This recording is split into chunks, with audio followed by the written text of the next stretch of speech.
کہتے ہیں جب کسی اور کسی وقت معذور ہوتا ہے تو اس میں تقدیر تو شدید ہو جاتی ہے، لیکن جو مجھ پر ہوا وہ کوئی عام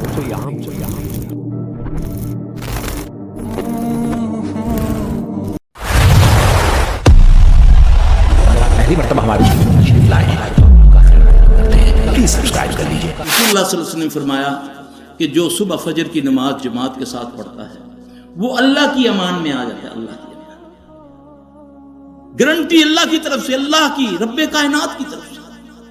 تو اللہ جھوٹے وعدے کرتا ہے؟ کتنے لوگ ہیں جو خود جہاں اپنی اولادوں کو نمازوں کے لیے تیار کرتے ہیں۔ پھر آپ صلی اللہ علیہ وسلم نے دعائیں بتائیں، بسم اللہ الذی لا یضر مع اسمہ شیء فی الارض ولا فی السماء وهو السمیع العلیم۔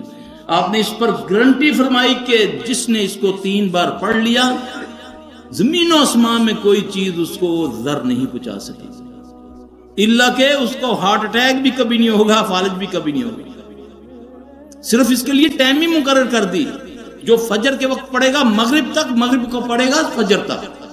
کون سا ایسا چیز ہے، کون سا ایسا طریقہ؟ آپ نے فرمایا جب تم کھانا کھاؤ کیا کرو؟ ہاتھ دھو کے کھانا کھاؤ۔ آپ نے فرمایا اس گھر سے کبھی خیر ختم نہیں ہوتی جس گھر میں ہاتھ دھو کر کھانا کھایا جائے اور کھانے کے بعد ہاتھ دھوئے جائیں۔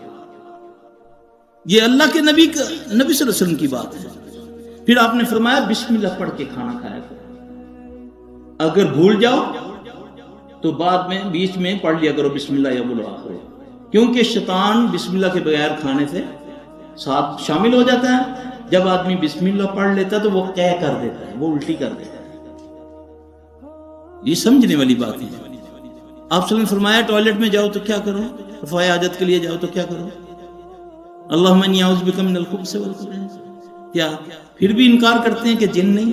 یہاں تو کہا ہے گھروں میں جنوں کا نام لیا، یہ جن ہے عامر ہے، یہ عامر گروہ کے تعلق رکھتے ہیں۔ نماز میں جو وسوسہ ڈالتا ہے وہ خنزب ہے۔ نام بتائے جنوں کے گروہوں کے، اللہ کے نبی نے صلی اللہ علیہ وسلم۔ مسجد نبوی موجود، نبی موجود، صحابہ موجود۔ صحابی آ کے عرض کرتا ہے یا رسول اللہ صلی اللہ علیہ وسلم کچھ دنوں سے نماز میں کوئی لذت نہیں، خشوع و خضوع ختم ہو گیا ہے، یا رسول اللہ صلی اللہ علیہ وسلم آپ میرے لیے دعا فرمائیں کہ میں نماز اس طرح پڑھوں جیسے ایک ساتھی آ کر نماز پڑھتا ہے، میں تو اس کی نماز دے دے کر رشک کرتا ہوں۔ رسول اللہ صلی اللہ علیہ وسلم فرمایا تو بقرہ کی چند آخری 2 آیتیں تمہیں یاد ہے؟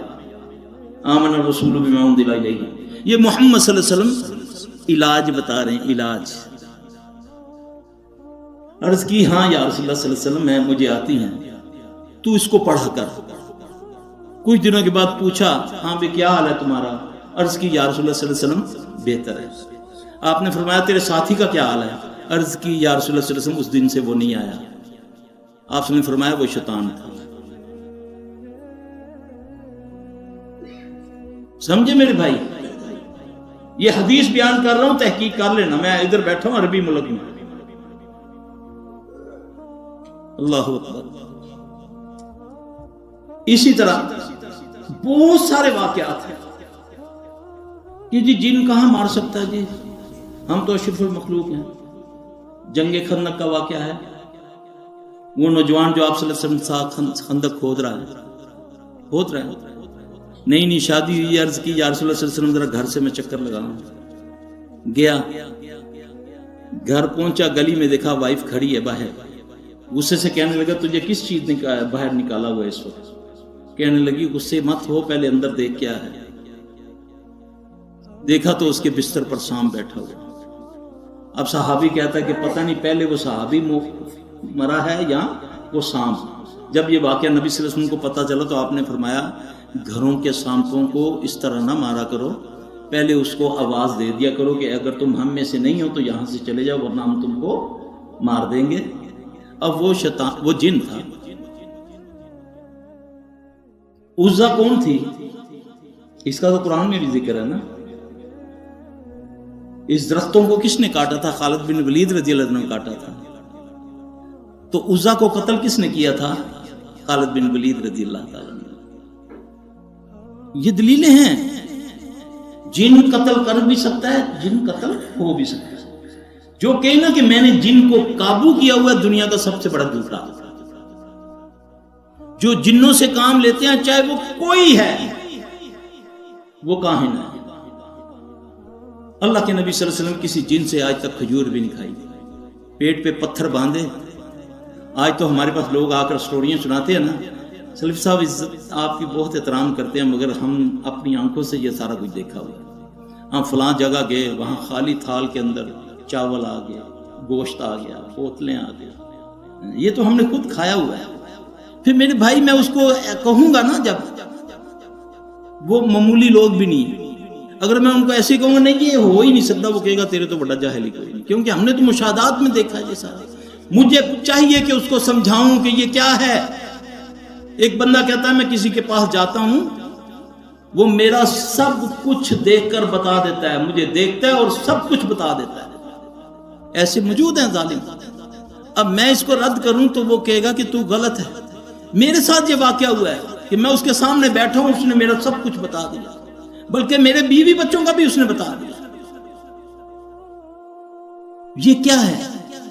اب سنیں, رسول اللہ صلی اللہ علیہ وسلم ایک واقعہ ہے کہ حضرت عائشہ رضی اللہ تعالیٰ عنہ کو معاملہ تھا, تو آپ نے فرمایا عائشہ کیا تیرا شیطان تجھ پر بھاری ہو گیا, ہیوی ہو گیا؟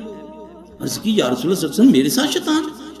آپ نے فرمایا اللہ نے میرے ساتھ بھی ایک شیطان کو پیدا فرمایا, مگر میرا شیطان اللہ کے فضل سے مسلمان ہو گیا ہے. وہ مجھے حق کے علاوہ کچھ نہیں بتاتا, وہ مجھے حق کے علاوہ کچھ نہیں بتاتا. ہر انسان کے ساتھ ایک اس کا شیطان ہوتا ہے جس کو ہم حمزات بولتے ہیں. وہ اس کے ساتھ رہتا ہے جب سے وہ پیدا ہوا ہے, وہ اس کی ساری ہسٹری کو جانتا ہے. جب وہ کاہن خبیث جو جنات سے کام کرتا ہے وہ دیکھ اس کی طرف رہا ہوتا ہے, بات اس سے کر رہا ہوتا ہے اپنے شیطان کے ذریعے. وہ اس کو بتاتا جاتا ہے, وہ اس کو بتاتا جاتا ہے, تو لوگ کہتے ہیں بڑا پہنچا ہوا ہے, لوگ کہتے ہیں بڑا پہنچا ہے پیر ہے, یہ تو دلاں دیاں گلاں جانتا ہے. اب آئیں دیکھیں کہ ایسا کوئی واقعہ رسول اللہ صلی اللہ علیہ وسلم سے بھی ملتا ہے ہمیں. اللہ کے نبی صلی اللہ علیہ وسلم کے دور میں ایک ملعون تھا, اس کا نام تھا صاف ابن سیاد. صاف کا سیاد کا بیٹا صاف. اللہ کے نبی صلی اللہ علیہ وسلم اس کو دعوت دینے کے لیے گئے ہیں کہ اس کو میں دعوت دوں اسلام کی. تو وہ گھمنڈ کے اندر کہتا ہے کہ تم کیا جانتے ہو جو میں جانتا ہوں. آپ صلی اللہ علیہ وسلم نے فرمایا تو کیا دیکھتا ہے؟ اس نے بولا جو تیرے ساتھ ہے میں اس کو دیکھ رہا ہوں. اور کیا دیکھتا ہے؟ اس نے بولا میں تو تخت بھی دیکھتا ہوں جو سمندر پر ہے. وہ تو تخت کس کا ہے سمندر پر؟ شیطان کا ہے. اچھا میں تو تیرے دل کی بات جانتا ہوں. وہ ملعون کہہ رہا ہے محمد صلی اللہ علیہ وسلم کو, یہ حدیثیں موجود ہے پڑھ کے دیکھ لینا. تو رسول اللہ صلی اللہ علیہ وسلم نے اپنے دل کے اندر سورہ دخان کی چند آیات مبارک تلاوت فرمائی. اب اس نے کہا جو کلام تم نے پڑھا ہے اس کی تو مجھے سمجھ نہیں آئی, مگر دکھ تو تم نے کہا ہے. جواب میں رسول اللہ صلی اللہ علیہ وسلم نے فرمایا تو دنیا کا سب سے بڑا دلیل ہے. تو ہماری نظر میں وہ دنیا کا سب سے بڑا پہنچا ہوا ہے. یہی ہے نا کہ سرکار نے سارا کوئی دل دی بات بتا دی. میرے بھائی ان چیزوں کو رد کرنے کے لیے آپ کے پاس صحیح حدیثیں موجود ہیں. آپ کے علماء کو چاہیے اس کو عام کریں تاکہ لوگوں کی پریشانیاں بھی دور ہوں, یہ آستانے بھی اجڑیں, یہ مزارات اجڑیں, پھر لوگ اللہ کے فضل سے اللہ کی طرف آئیں گے انشاءاللہ.